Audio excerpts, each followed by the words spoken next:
बिमा-बिफानि बोसोनखौ हिनजावसा मानसिया बांसिन फालियो। बेखायनो हिनजावसानि फरायनाय गुना बांसिन बांदों। नंगौ, बे बाथ्राखौ बुंदों मिरु दुलाराय बर' फरायसा आफादनि सुबुं फोनांजाब नेहाथारि बड'सा ब्रह्म बिथाङा। लोगोसे बिथाङा दाबि खालामबावोदि अरुणाचलाव जोंनि बर' गथ'फोरखौ गलाम खालामनायखौ बन्द खालामनांगौ होननानै। धेमाजि जिल्ला मुंखर सेलेक्ट फरायसालिमायाव जनाय हालामारि फरायसालिमा बर' फरायसा थुनलाइयारि आफादनि बानजायनायाव खुंगा 5थि जनाय दखरा दुलाराय बर' फरायसा आफादनि बानजायनायजों फरायसालिमाफोरनि गोदान बर' फरायसाफोरनि सिनायथि फोरबो खुंनाया मैया जानानै थांबाय। हाबाफारियाव बेखेवगिरि महरै UNB गोजौ फरायसालिमानि गाहाय फोरोंगिरि भुमिधर बर' बिथाङा बेखेवनानै होयो। मख'जाथावदि मैयानि हाबाफारियाव गाहाय आलासि महरै दुलाराय बर' फरायसा आफादनि सुबुं फोनांजाब नेहाथारि बड'सा ब्रह्म, थांखिजानाय बुंथिगिरि महरै तेनजिं बर', धेमाजि जिल्ला दुलाराय बर' फरायसा आफादनि लेङाइ आफादगिरि, माननि आलासि महरै सुरजित नार्जारि, लेङाइ आफादगिरि धेमाजि जिल्ला एबसु बायदि बायदि बिबाननि मावथिफारिया बिथांमोनहा बाहागो लानानै हाबाफारिखौ जाफुंहोयो। दिनै जनाय हालामारि बर' फरायसा बेनि 5थि मेल, दा बेवहाय आंखौ आलासि महरै बिथांमोना लेंहरदों। बिथांमोननिसिम आं साबायखर बावदों आरो दिनै बे मेलाव आं आलासि महरै बाहागो लानानै खोब गोजोननायखौ मोनदों आरो बिथांमोनखौ आं साबायखर बावदों। दिनैनि बे समाव माने जोंनि जनाय हालामाव जेसेबांनाखि बर' स्टुडेन्टफोर दङ, दा बेवहाय माने बर' स्टुडेन्टफ्रा खम। दा बे हिसाबैब्लाबो जेसेबांनाखि दङ, दा बेवहाय जोङो गंथाम गंब्रै कलेजनि गासै स्टुडेन्टआ जमा जानानै दिनै नैबे सिनायथि फोरबो 5थि सिनायथि फोरबो बेयाव बाहागो लादों। दा बे मेलाव दिनै आंखौ बिथांमोना आलासि महरै लेंहरदों। दा बे मेलाव आङो आलासि महरै बाहागो लादों आरो बाहागो लानानै आं बेखौनो बुंदों, माने दिनैनि फरायसाफ्रा बबे लामाजों थांगासिनो दं आरो बबे लामाजों थांनांगौ, आं बिथांमोनखौ बेखौनो खावलायदों। दिनै जोङो नै दाख्लै साननैसो सिगां 14 जन जोङो आसाम सिभिल सार्भिस दा बेवहाय उथ्रिसार जानो हाबाय। दा बिथांमोन बायदि जोंनि नैबे फैबाय थानाय फरायसा फंबाय बिनानावमोनखौ जों नैबे मेलनि गेजेरजों आं खावलायदों, जाहाथे आरोबाव नै दा 14 मोनदों, फैगौ बाराव जोङो 20 जन, 25 जन, 20, 25 जन जोङो मोननो हानांगोन। आं बेखौ बिथांमोनखौ खावलायदों आरो मोनथारनांगोन होननानै आं बिथांमोननि सायाव रिकुवेस्ट खालामदों। जाहाथे बेखौ मोनथारनांगौब्ला जोङो बयबो खस्थ' खालामगोन, खस्थ' खालामनांगोन आरो खस्थ' खालामाब्ला मोनफ्रोमबो खामानिया जाफुङा। खस्थ' खालामनायनि गेजेरजोंसो जों खामानिखौ जाफुंहोनो हायो। आं बिथांमोननि गेजेराव बेखौनो बुंदों आरो बिथांमोनखौ जाफुंसार होनो थाखाय दुलाराय बर' फरायसा आफादनिफ्राय आं बिथांमोनखौ खावलायदों। दिनैनि दिनाव हिन्जावसाफोरनि हारा बांसिन हौवासाफोरनिफ्राय बारायनो हमदों। बेवहाय हौवासाफोरा फरायनाया एसे खम जादों नामा? नंगौ, दिनैनि दिनाव नायनो थाङोब्ला आरो नुगासिनोबो दङ, दिनै हिनजावसाफोरा रिजाल्टखौ मोजांनिफ्राय मोजांसिन खालामबोगासिनो दं आरो मोजांबो जादों आरो हौवासाफ्रा एसे उनाव जों थांबाय थानायखौ नुदों।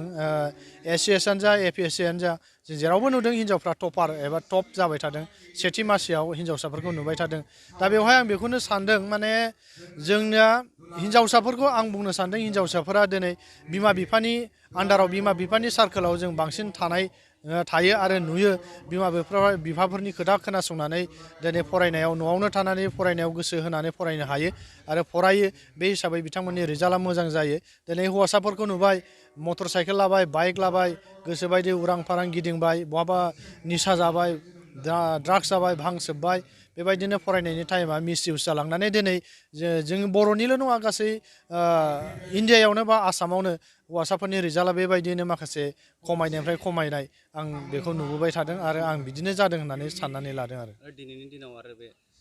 गुबुन जिल्लाखौ बुंनो थाङाखै, जोंनि जनाय ओनसोलाव गथ'फोरखौ जे गुबुन जायगाफ्राव अरुणाचल बायदियाव दाहोना रुवाथि दोनहरो आरो गथ' फानखोमानाय बे जाथाया जादों। बेखौ दखरा आफादनिसिम मा बुंनो? दिनै नंगौ, बे खोथायाबो दिनै जनाय हालामा अरुणाचल बर्डार एबा अरुणाचलजों नांजाबनानै थानाय हिसाबै बेवहाय जोंनि गामि ओनसोलफोरनिफ्राय जोंनि उन्दै उन्दै गथ'फोरखौ जायफोर 5निफ्राय 10 बोसोरसिम एबा 12 बोसोरसिम जानाय गथ', बिसोरखौ बखालि, लावखार, भन्थि बेबायदिनो बिथांमोनहा नागिरफैयो। दा बेवहाय जोंनि माखासे बर' गामियाव थानाय बर'नि माखासे बिमा बिफा जानाय, गारजेन जानाय बिथांमोनानो एजेन्ट बायदि खामानि मावनानै बिथांमोना बखालि हरनाय, लावखार हरनाय बेबायदि हाबाखौ कमिसन जानानै बिथांमोना मावबोनाय, बेखौ नुबोबाय थादों। दा बेवहाय आं दखराफोरखौ सिगांनिफ्राय खावलायबोबाय थादों। सिगां समावबो आं आंनि माखासे बिबुंथि आरो नोंथांमोननि मेडियानि गेजेरजों आं माखासे बुंबोबाय थादों दा बेखौ बन्द' खालामनांगौ आरो जाय बिथांमोना बेबायदि गाज्रि खामानिखौ मावबाय थादों दा बेखौ बिथांमोना जुदि दोनथ'वाब्ला बन्द' खालामाब्ला निस्सय उननि समाव जों आयेननि बेब'स्था लानानै संबिधाननि बेब'स्था लानानै जों बिथांमोनखौ बेब'स्था लानाय जागोन आरो बिथांमोनजों जों सावरायगोन बिथांमोना दिनै बिथांनि फरायनाय एबा बिथांनि सोलोंथाइखौ बन्चित खालामनानै माबायदि बिमा बिफानि थिनहरनायाव लांनो मोनखो ना गाव गोसो जानानै गथ'खौ फानहरखुमानो मोनखो जों बेखौ निस्सय तदन्त खालामगासिनो दं आरो लासैनो बेनि रिजाल्टखौ जों मोनबोबाय थादों आरो उननि समाव जों बेफोरखौ बन्द' खालामनो हागोन होननानै जोंहा फोथायनाय दं जनाय दख'रा हिसाबै जों खामानिखौ मावबोगासिनो दङ दिनैनि दिनाव जे दख'रा आफादा गामि गामि हाबनानैबो मेल मिटिंखौ लागासिनो दं नाथाय बेनि सायावबो मानियाखै माखासे गामियाव उन्दै बैसोआव हाबा होनायखौ सोर सोर खालामफुंबाय थादों बेनि सायाव नंगौ जोंनि दिनै जनाय दख'रा दुलाराय बर' फरायसा आफादा गामि गामि हाबनानै नै मास मोनसेसो सिगां जाबाय दा बेयाव जों गामि गामि बिथांमोना मोनफ्रोमबो गामि बर'नि जनाय आन्सलिकआव बेसेबां गामि दं दा बेवहाय गामि ओनसोलाव हाबनानै प्रेसिडेन्ट सेक्रेटारि गावबुरा आरो गामिनि रायजोफोरखौ लानानै माखासे सावरायमेल लादों बिथांमोना गंफ्रोमबो गामियाव हाबनानै दा बेवहाय बिथांमोना बेखौ सावरायदों माने उन्दै बैसोआव हाबा जानाय आरो नैबे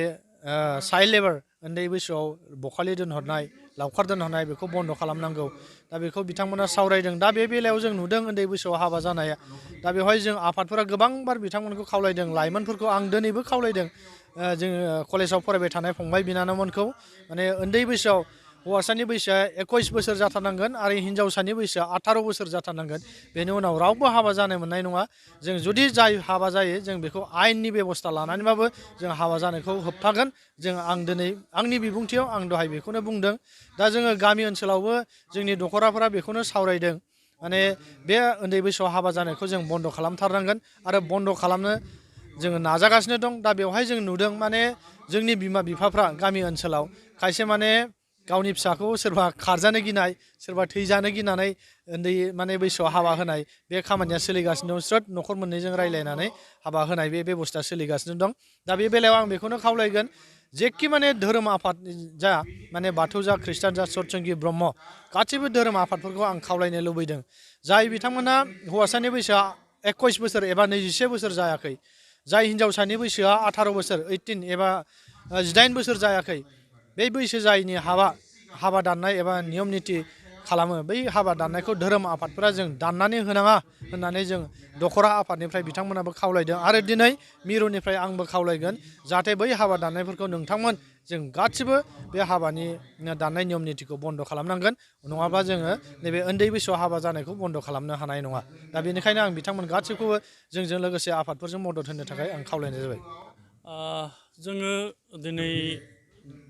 दिनै जिथु BSLSनि बाथि फ्रेशमेन ससियेल डे बेवहाय जोङो जनाय दख'रा दुलाराय बर' फरायसा आफादनि माने हेफाजाबाव बिथांमोनखौ बानजायनो होदों आरो बिथांमोना जों फ्रन्ट लाइनाव थाना खामानि मावबोबाय थादों आरो देग्लाय बिथांमोनखौ जों फ्रन्टआव थानानै खामानि मावनो होदों आरो जों बेगाव थाना बिथांमोनखौ मदद खालामबोदों दा बेवहाय जोङो नुनो मोन्दों जोंनि गंब्रै फरायसालिमानि जेसे फरायसाफोर दङ गासै ज' जानानै जोंनि खौसेथिखौ जों बेवहाय नुनो मोन्दों आरो जोंनि मिसना बेनो जोङो जोंनि फरायसाफोरखौ जों बेवहाय खौसे आरो जोंनि सोलोंथाइनि जा थासारि सोलोंथाइनि आबहावाखौ जों मोजां नुनो मोन्दों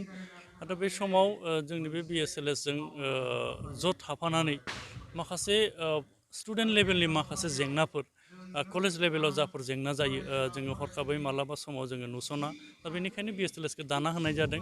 दा स्टुडेन्ट लेभेलाव माबाफोर जेंना जायोब्ला बिथांमोना जोंजों थोंजोङै जगाजग जायो दा बे मोनसे जोङो खोब कमिउनिकेसनफ्रा खोब मोजां जादों सोलोंथाइनि बेलायाव जों मिजिंथिगोन फैबाय थानाय समाव खोब मोजां थासारियाव फैगोन आरो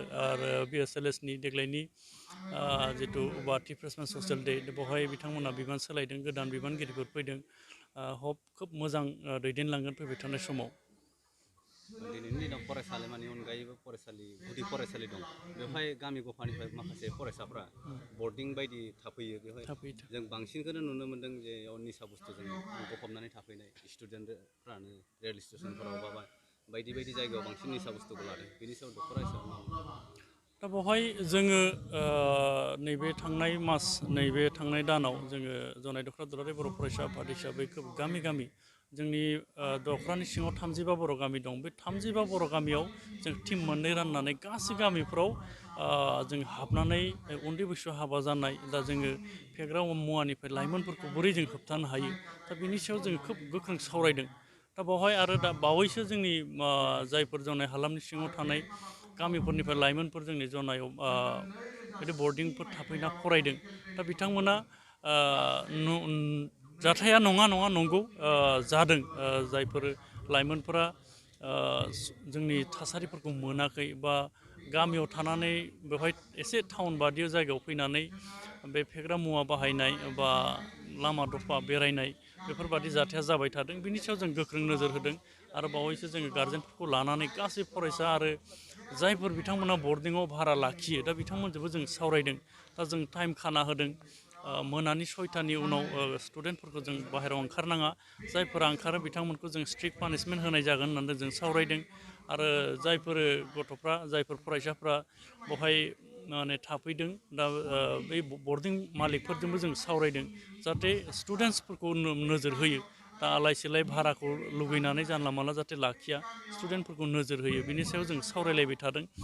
जों मिजिंथिदों फैबाय थानाय समाव खोब मोजां जागोन एफाग्राब जोंनि जनाय हालामाव बा फेग्रा मुवा बा बेबादि आलाय सिलाय बेरायनाया जायाखै जोङो बयबो खौसे जायोब्ला बे साफा सानै जायफोर बेरायदों दा बेफोरखौ जोङो जोंनि जा गुदि लामायाव लाबोफिननो हागोन जोंहा बेखौ फोथायनाय दङ बिनि सायाव जों गोख्रों खामानि मावबाय दङ आरो फोरोंगिरि मावनो गोसो जानाय बिजाथिफोरनि थाखाय गोजोनथाव खौरां बाक्सा जिल्लानि सालबारियाव थानाय गुड शेफार्ड नेशनेल स्कुलाव गोबां फोरोंगिरिनि गोनांथि जादों बे फरायसालियाव गाहाय फोरोंगिरिजों लोगोसे आखान्थि फोरोंगिरि आरो साबा आयदा फोरोंगिरिफोरनि गोनांथि जादों फोरोंगिरिफोरनि मासिखौ बिजाथिफोरनि गेजेराव आनजाद लानायनि गेजेरजों थिसननानै लानाय जागोन गाहाय फोरोंगिरि मासियाव एप्लाइ खालामनो थाखाय बिजाथिफोरा MA MSc BEd डिग्री लानाय इंराजि रोंगौथि गोनां लोगोआव 5 बोसोर गाहाय फोरोंगिरि महरै मावखांनाय रोंगौथि थानाय जानांगोन गाहाय फोरोंगिरिनि दान बान्थाखौ 14 निफ्राय 20 रोजानि गेजेराव होनाय जागोन बेजों लोगोसे बिगियान फोरोंगिरि इंराजि आयदानि फोरोंगिरि बिगियान आयदानि फोरोंगिरि हिन्दी आयदानि फोरोंगिरि आरो सासे हस्टेल फोरोंगिरिनि गोनांथि बेफोर आयदा फोरोंगिरिनि थाखाय गोसो गुदुं बिजाथिफोरा एप्लाइ खालामनोब्ला बिगियान फोरोंगिरिनि थाखाय बिजाथिया MSc आरो BEd डिग्री लानाय जाथारनांगोन बेनि दान बान्थाखौ 10 निफ्राय 15 रोजानि गेजेराव होनाय जागोन इंराजि आयदानि फोरोंगिरिनि थाखाय बिजाथिया इंराजि आयदायाव MA खालामनाय आरो BEd डिग्री लानाय जाथारनांगोन बेनि दान बान्थाखौ 10 निफ्राय 15 रोजानि गेजेराव होनाय जागोन बिगियान आयदानि फोरोंगिरिनि थाखाय बिजाथिया BSc लोगोआव BEd DLED डिग्री जाथारनांगोन बेनि दान बान्थाखौ 9 निफ्राय 14 रोजानि गेजेराव होनाय जागोन हिन्दी आयदानि फोरोंगिरिनि थाखाय बिजाथिया हिन्दी आयदायाव MA खालामनाय लोगोआव BEd DLED डिग्री गोनां जाथारनांगोन बेनि दान बान्थाखौ 9 निफ्राय 14 रोजानि गेजेराव होनाय जागोन हस्टेल फोरोंगिरि महरै बिजाथिया BA BSc लानाय लोगोआव इंराजि रोंनाय जाथारनांगोन बेनि दान बान्थाखौ 8 निफ्राय 10 रोजानि गेजेराव होनाय जागोन गोसो गुदुं बिजाथिफोरा थाबैनो 7086283946 नम्बराव WhatsAppनि गेजेरजों गावनि बिजाथिनि फोरमानलाइखौ हरनो हागोन लोगोसे गोबां मिन्थिनो थाखाय 8473002079 जानबुं अनजिमायाव कल खालामनानै खौरां लाहरनो हागोन आनजादखौ बोहैथि दाननि 30 अक्ट'बर रबिबार खालि फुंनि 10 रिंगायाव लानाय जागोन